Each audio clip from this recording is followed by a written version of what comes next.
औज़ुबिल्लाहिमिनश्शैतानिर्रजीम बिस्मिल्लाहिर्रहमानिर्रहीम अस्सलाम वालेकुम। तो कैसे हैं आप सब लोग? उम्मीद है सब लोग खैर खैरियत से होंगे। तो आज हम बात कर लेंगे कराची सऊदी एम्बेसी की और इस्लामाबाद सऊदी एम्बेसी की और इसमें लगने वाले वीज़े, और इसके साथ आपको जो वीज़े ओपन हुए हैं उसके बारे में भी बताएंगे। जो फैमिली विज़िट वीज़ा है या सिंगल एंट्री वीज़ा है या मल्टीपल एंट्री वीज़ा है, उनकी क्या सूरत हाल है, और इसके साथ हम आपको सऊदी अरब के मतलब भी अपडेट देंगे। तो वीडियो को आखिर तक देखिएगा, वीडियो लंबी हो सकती है। इसमें हम आपके जो लास्ट वीडियोस पर आप लोगों ने कमेंट्स किए थे हम वो भी शामिल करेंगे, और इंशाल्लाह कोशिश यही होगी कि तकरीबन सब भाइयों को जवाब मिले। जिसका कमेंट रह जाए वो इस वीडियो के नीचे कमेंट कर दे, और आप 2-3 कमेंट कर दिया करें ताकि आपका कमेंट ऊपर हो जाए और हमारी नज़र में आ जाए और हम उसका जवाब कर दें। लेकिन जिसका रह जाता है वो इस वीडियो के नीचे जो आने वाली होती है उसमें दोबारा कमेंट कर दे, इंशाल्लाह हम उसका कमेंट शामिल कर लेंगे। तो सबसे पहले अगर हम बात कर लेंगे कराची एम्बेसी की, तो इसमें जो वीज़ा लगने का थ्रेशोल्ड है वो कम है, क्योंकि एम्बेसी शिफ्ट हुई है, जिसकी वजह से क्या हुआ है कि इस पर ज़्यादा ओवरलोड आ चुका है। और इसके साथ जो फैमिली वीज़ा था वो भी ओपन हो गए हैं। लोग धड़ाधड़ एप्लीकेशन इसकी जमा करवा रहे हैं और इसके अप्रूवल लेकर और इसको सबमिशन करवा रहे हैं कराची एम्बेसी में। जिसकी वजह से क्या हो रहा है कि एम्बेसी में रश बढ़ रहा है। एम्बेसी भी तकरीबन तेज़ी से काम नहीं कर रही, जैसा कि पास्ट में देखा था कि एम्बेसी बहुत तेज़ी से काम कर रही थी, लेकिन अभी तेज़ी से इतना काम नहीं कर रही। वीज़ों में बहुत डिले है शिफ्टिंग की वजह से भी, और इसके साथ जो फैमिली विजिट वीज़ा ओपन हुए हैं इसकी वजह से भी डिले है। अगर हम बात कर लें इस्लामाबाद एम्बेसी की, तो उसमें भी तकरीबन टाइम लग रहा है। अगर तो फैमिली विजिट वीज़ा है तो उसको 10 दिन लग जाते हैं, वर्क वीज़ा को भी लग जाते हैं, और इसके साथ जो कराची एम्बेसी है इसमें 25-30 दिन लग जाते हैं, यानी कि 1 महीना लग जाता है अगर किसी का फैमिली विजिट वीज़ा है। अब क्या हो रहा है कि फैमिली विजिट वीज़ा की कुछ शराइत हैं वो भी आप याद रखें। उनमें सबसे पहले ये है कि आप इसको वर्किंग डे में अप्लाई करें, एप्लीकेशन इंग्लिश में लिखें, और इसके साथ जो इकामा है वो आपका 3 मंथ का होना चाहिए। और आप जब इसको अप्रूव करवा लेते हैं तो इसको एक्सटेंशन करवाना हो तो एक्सटेंशन करवाने के लिए आप इबशर जिसका बना होता है, जो सऊदी अरब में मुकीम है, उसको पता होता है, वो वहाँ पर जाकर इसको ऑनलाइन इसकी तजदीद कर सकता है, एक्सटेंड करवा सकता है। या फिर अगर वो नहीं कर पा रहा तो वो जवाज़ात के ऑफिस जाए और वहाँ जाकर अपना वीज़ा जो फैमिली है उसको एक्सटेंड करवा ले, जिनको अप्रूवल हो जाता है। और इसके लिए ये होता है कि ये कम से कम 6 माह तक वीज़ा एक्सटेंड हो जाता है। सिंगल एंट्री वीज़ा लग रहा है। सिंगल एंट्री वीज़ा आप लोग पूछते हैं कि हमारे पास मल्टीपल एंट्री वीज़ा है, क्या वो उसका अप्रूवल हो जाएगा? देखें, एम्बेसी उसको भी सिंगल एंट्री वीज़ा में ही लगा रही है, मल्टीपल एंट्री वीज़ा बंद किए हुए हैं। इसके साथ साथ अगर हम बात कर लेंगे पर्सनल विजिट वीज़ा की, तो पर्सनल विजिट वीज़ा भी इसका अप्रूवल नहीं मिल रहा, ये भी बंद है। अब कब खुलना है इसके बारे में कोई अथेंटिक इन्फॉर्मेशन, कोई नोटिफिकेशन अभी तक नहीं आया। जिनके पास ओल्ड एप्लीकेशन पड़ी हैं मल्टीपल एंट्री वीज़ा की या जो भी है, उनका सिंगल एंट्री वीज़ा में ही है और ये मल्टीपल एंट्री वीज़ा नहीं लग रहा, तो इसलिए वो लोग अभी अप्रूवल ले भी नहीं सकते क्योंकि ये बंद है। तो एम्बेसी में जो वर्क वीज़ा है इसमें सीन ये ऐसा है कि अभी जुलाई के काफ़ी सारे केसेस हैं वो पेंडिंग पड़े हैं। और इधर ही बात कोट करना चाहूँगा कि जिसका वीज़ा लग जाता है वो कमेंट में ये बता दिया करे कि उसके डॉक्यूमेंट्स कब सबमिट हुए हैं और उसका वीज़ा कब लगा है, और वीज़ा कैटेगरी क्या है, किस चीज़ का उसने खांचा दिया था, वीआईपी केस था या कौन सा था। इधर हम शामिल कर लेंगे उन भाइयों के कमेंट्स जिन्होंने मेरी लास्ट वीडियोस में किए थे। एक भाई कहते हैं कि इस्लामाबाद एम्बेसी में कल पासपोर्ट भेजा था और कल ही इनका वीज़ा लग गया है, इन्होंने वीज़ा कैटेगरी नहीं लिखी। एक भाई ने कहा है कि साइक खास का वीज़ा है कराची एम्बेसी, 30/7 को डेट चेंज हुई है लेकिन अभी तक वीज़ा नहीं लगा, टोटल 22 दिन हो गए हैं।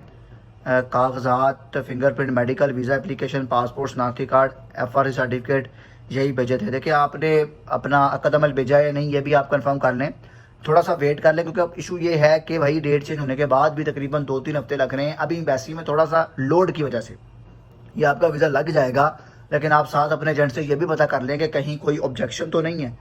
तो अगर कहीं कोई ऑब्जेक्शन तो नहीं लगा ये भी आप देख लें, सही है।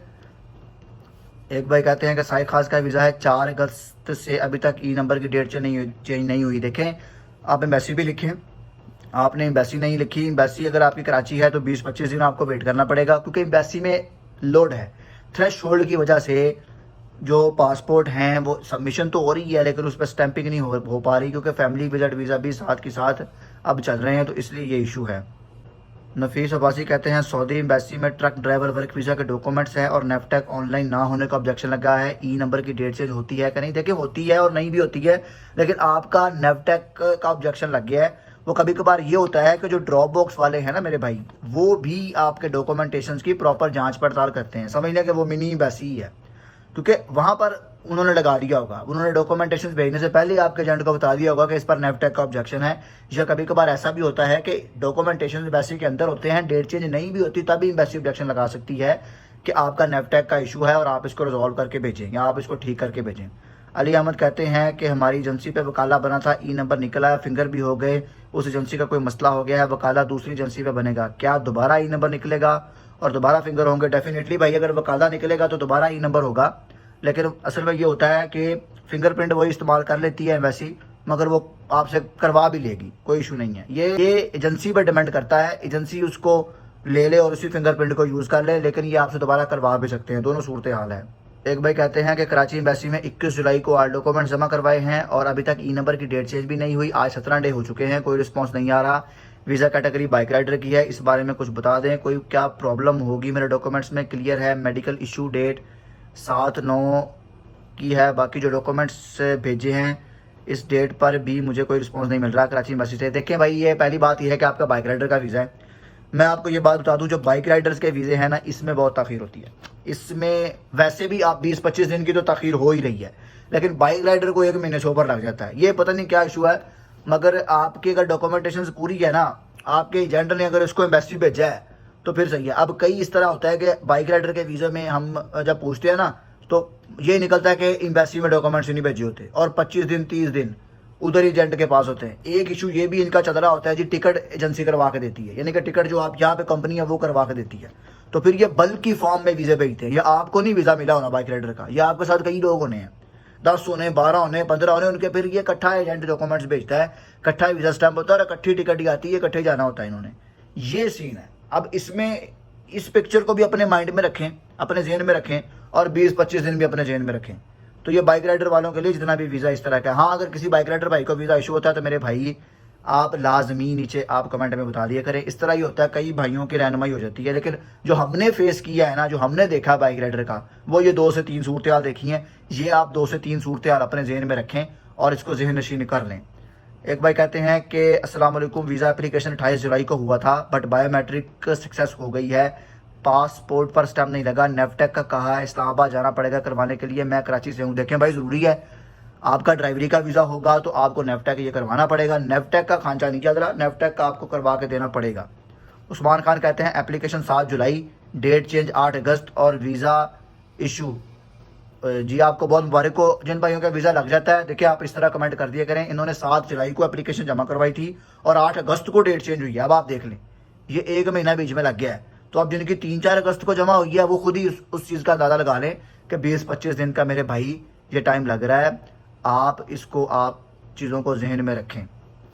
बाहिर खान कहते हैं कि नेफटेक टेस्ट है, सारे डॉक्यूमेंट्स वापस आ गए हैं, एजेंट कहता है कि नेफटेक करो, वीज़ा एक्सपायर मेडिकल पर ही लग जाएगा। देखिए, नेफटेक ज़रूरी है, डॉक्यूमेंट्स वापस तो नहीं आए होंगे, वो आपके ड्रॉप बॉक्स के वाले के पास ही होंगे, तो आप उससे आप अपना नेफटेक करवाएं। देखिए, नेफटेक तो हम कई महीनों से, मतलब 2-3 महीनों तो हमें हो ही गए हैं ये कहते हुए कि भाई नेफटेक वाला जो है ना, ये आप इसको लाजमी करवाएं। नेफटेक करवा के फिर आप एम्बेसी जमा करवाएं, ये ज़रूरी है। अगर नेफटेक के बगैर करवाएंगे तो 100% ऑब्जेक्शन लगेगा। क्यों?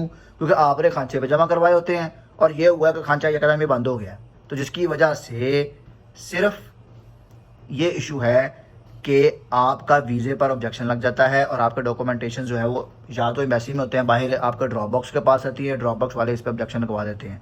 और दूसरा ये है कि जो फैमिली वीज़ा है ना, ये अपना चैम्बर करवा के भेजें। कईयों को चैम्बर करवाने पर भी बहुत तखीर हो रही है।